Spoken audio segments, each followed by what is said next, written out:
Hey everybody, welcome to another edition of the Weekly Pulse. There's been no hot water in my building for 2 days, so if I look a little like it's Batman the movie and the Joker's poisoned all of my stuff, that's the reason why. Or maybe the Joker poisoned my stuff.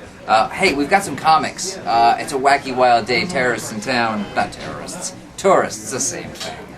Hey, look at this, it's Aquaman, number 4. I haven't had a chance to read any comics, but I'll tell you what I like is the cover of this thing, which is pretty gruesome, which I always like. Something else that I like, which I'm going to flip to, is some of the layouts. We're going to talk about layouts a lot this week, I think. They are really solid. There's some really great splash pages. Like, just take a peek at that. How delish. I like Aquaman because it's basically sort of saying, hey, Aquaman, he's a joke, but not really. And more so than some other books that Jeff Johns is writing, I would say this is actually good. So definitely worth picking up. What else? What else is there? Oh, it's All-Star Western. Look, anything by Jimmy Palmiotti and Justin Gray in my book is good. This particular book, sort of dealing with what's happening in the past, Gotham City's past. Isn't that a delight? Don't you want to know? It's going to link up with what's happening in that Scott Snyder book. I just know it. Oh, look, The Fades. It's a really good TV show on BBC America. Check it out. What else? It's Justice League Dark. You know what? This book started stupid. By the way, great cover. This is like a really good one. With Dead Man. And this chick who's passed out coming out of some witch's brain. That's madness. Once again, good layouts. The book has really started going now. It's got good characters in it. I've been enjoying it. What else is there? Superman, another great cover. This looks like it's going to finally combine all these weird people who kind of get possessed by aliens and such. What does it have to do with Krypton?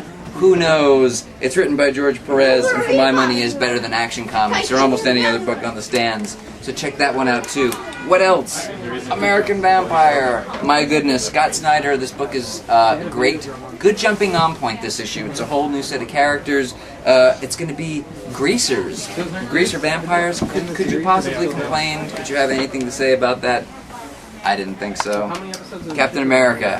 Ed Brubaker. This is another nice little jumping on point. It's the beginning of a new arc. Issue 6. And you know what else is good? Art by Alan Davis. Yeah, it is. It's pretty tasty. Everybody likes Alan Davis art. He's probably one of the best guys working right now. You get a load of that. Always good, Ed Brubaker. He is the king of finding a good starting on point for people who haven't been reading, so this is a good one to pick up. Angel and Faith, let's go to Dark Horse. Why not? There's a new one of those that came out. This one, you know, the writing on this is very, very solid. I was really excited because this is going to be Phil Noto doing a single issue.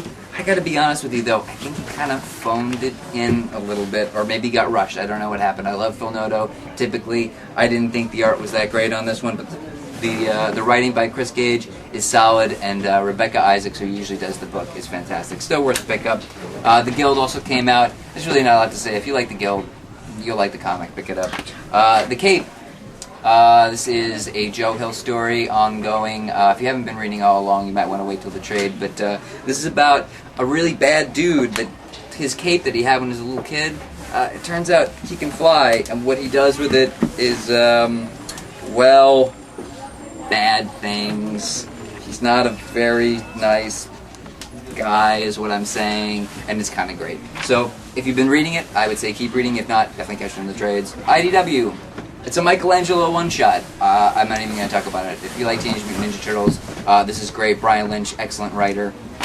Frenemy of the State. Hey, let's make fun of somebody for a minute. Rashida Jones. She's great on Parks and Recreation. This series has been pretty good, but it's been like a year nearly since number 4 came out. This is number 5. Totally worth to pick up in the trade, but I mean, maybe you're like one of the 2 people that was reading this individually and are really stoked. It wasn't me, but you know, trade on that one. Trade. Star Trek. It's another thing we can mock. They said recently online that this was going to somehow link into the next movie that's going to come out. You let me know how you feel about this. My instinct is that they're really just trying to sell comic books. And to finish off, I kind of want to do a side-by-side comparison. These were like 2 random number 1s that I picked up. This one, which is bad, and I don't want to say like bad like as in like the writer or the artist are intrinsically bad, because that's mean, but I mean like this is a poorly executed strip, and the reason why it's not good is if you look, all the people kind of have the same face, even if they have different ethnicities. And also, like here, there's like 10 panels on a page, which is just really not great. And I tried to read it, it's kind of incomprehensible.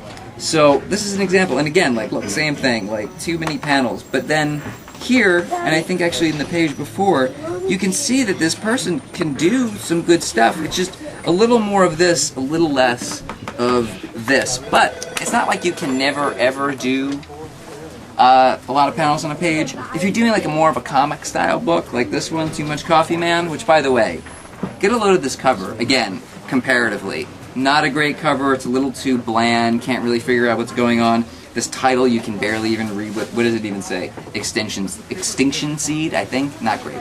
But this, you know exactly what it is. It's Too Much Coffee Man! It's a dude, and he's in a coffee cup, and he's got a coffee cup on his head. Like a hat on a hat, if you will. But so good, and again, the colors are important. Black and white is striking if you're going to do it. And this guy, see, he uses a lot of panels too, but here, I'll show you an example of something, if I can find it in there. Like this, it's all silhouette. It's all a matter of a setup for a joke in the last panel, which is great. Like, this is an example of a fun little number one. Like, look at this fun right here. This is a number one that you would pick up. This is a number one you wouldn't pick up. It's all about being able to open up something and say, is it good, yes or no, in 5 seconds. This one, I'd say no to immediately. I bet you would too. This one, you'd be like, Too Much Coffee Man, I'm instantly hooked. I'm addicted to this like it was caffeine or crack, but probably caffeine, because crack is illegal.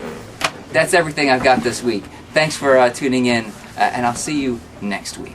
Bye-bye. They've got an awful lot of coffee. An awful lot of coffee. Man, they got a gang of coffee in Brazil.